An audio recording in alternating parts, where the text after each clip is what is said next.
नमस्कार, आप देख रहे हैं अमर उजाला.com। अभी हमारे साथ मौजूद हैं चंद्रशेखर आज़ाद कृषि एवं प्रौद्योगिक विश्वविद्यालय के कुलपति डॉक्टर आनंद कुमार जी। तो सर, आपका स्वागत है अमर उजाला.com में। बहुत बहुत धन्यवाद। सर, हम आपसे ये जानना चाहेंगे कि अभी हमारा चर्चा हो रही थी साथ ही कि एक जो पढ़ के आया है कृषि और एक जो पढ़ा नहीं है कृषि में, उसमें क्या अंतर देख पाते हैं? जो पढ़ा हुआ है किसान, वो खेती अच्छे से करेगा। वो तकनीकी के बारे में जानता है।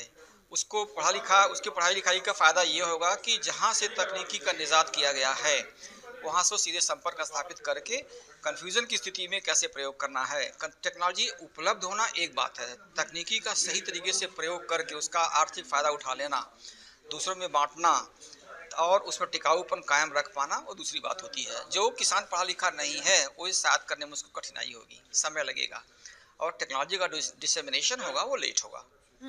इसके लिए भी क्या, जैसे मान लीजिए कि कोई 30 साल तक खेती किसानी कर चुका है और फिर वो कुछ पढ़ना लिखना चाहता है, इसके लिए भी कुछ है? बिल्कुल है।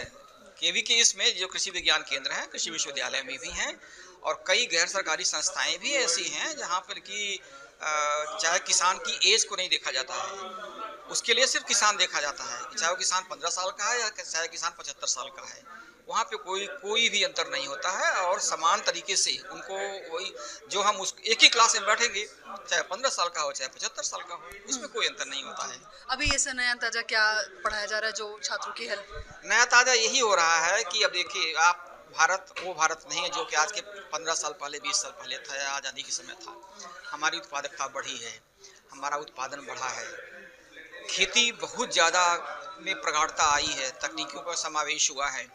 हम कई जिनसों में खेती में इतना ज़्यादा उत्पादन कर दे रहे हैं जितना हमारे देश की आवश्यकता नहीं है।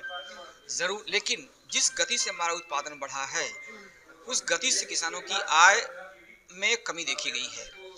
जब तक आप एक व्यवसाय है उसमें आप खर्च करते हैं, पानी लगाते हैं, देश का संसाधन प्रयोग करते हैं, पढ़े लिखे लोगों को नौकरी मिलती है, कृषि विश्वविद्यालय के लोग हैं, केवीकेएस के लोग हैं, इतना बड़ा सरकार का खर्चा हुआ है, किसान को उस तरीके का फायदा होना चाहिए। उसकी जीविका आधारित खेती को मत करिए, कैसे वो व्यावसायिक बना सकता है, अपने जीवन शैली में सुधार कर सकता है, वह भी अपने बच्चों को विश्वविद्यालय भेज सकता है, अपने इंजीनियर बना सकता है, डॉक्टर बना सकता है। जब तक उसकी इनकम आप नहीं बढ़ाएंगे, इनकम बढ़ाने के लिए खेती में खर्च में कटौती करना पड़ेगा। उसके लिए खेती में विज्ञान का निवेश करना आवश्यक है और नई नई तकनीकियाँ हैं, जैसे हमने भी बताया कि आर्टिफिशियल इंटेलिजेंस जैसी चीज़ें हैं। उसके लिए सरकारी नीतियाँ, चाहे वो राज्य की नीतियाँ हों चाहे वो केंद्रीय सरकार की नीतियाँ हों, उसके संपर्क में आना पड़ेगा उनको। और खेती में अगर नई विधियों का प्रयोग करें, नए आयाम स्थापित करें, खेती में नई फसलों का चयन करें, फसल का विविधीकरण करें, सामूहिक रूप से बेचने का प्रयास करें, सामूहिक रूप से जो इसमें इनपुट लगता है, फर्टिलाइजर है, वाटर है, इनपुट्स हैं, ट्रैक्टर है, इम्प्लीमेंट्स है, सामूहिक रूप से खरीदें तो खरीदने की क्रय उनकी कीमत कम होगी, विश्वसनीयता जल्दी ज़्यादा होगी। ऐसे ही रसायनों का है, फर्टिलाइजर 100 किसान इकट्ठे खरीदें और एक किसान अलग खरीदे, रेट में आधे का फर्क होता है और वो सीधे कंपनी से खरीद सकता है। तो विज्ञान का निवेश करें और सामूहिक खेती करने का प्रयास करें। सबसे महत्वपूर्ण चीज़ है कि किसान सामूहिक इकट्ठे होकर के अपने उत्पाद को मंडी में खुद बेचें। जो मल्टी लेयर्ड बहुस्तरीय मिडिल मैन हैं, दलाल लोग हैं, आपका 30% ले जाते हैं।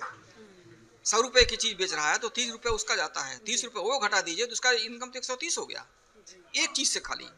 ऐसे ही इसके अलावा जो भी उत्पादन कर रहा है किसान, उसका मूल्यवर्धन करे, प्रसंस्करण करे और बाजार में उसको बेची।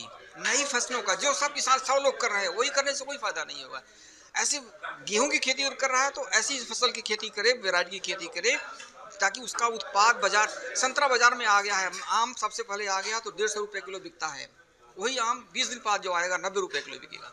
तो ऐसी प्रजाति का चयन करें जो कि समय से पहले मंडी में पहुंच जाए, बाजार में पहुंच जाए। बाजार की टैक्टिस उसको सीखना पड़ेगा। महिलाओं का रुझान कैसे देखते हैं पहले? महिलाओं को पहले से बहुत ज़्यादा हो गया है, वो बहुत अच्छा कर रही है। Thank you so much. अगर आप ये वीडियो YouTube पर देख रहे हैं तो हमारे चैनल को सब्सक्राइब करें और बेल आइकन को दबाना ना भूलें। अगर आप Facebook पर ये वीडियो देख रहे हैं तो हमारे पेज को लाइक करें।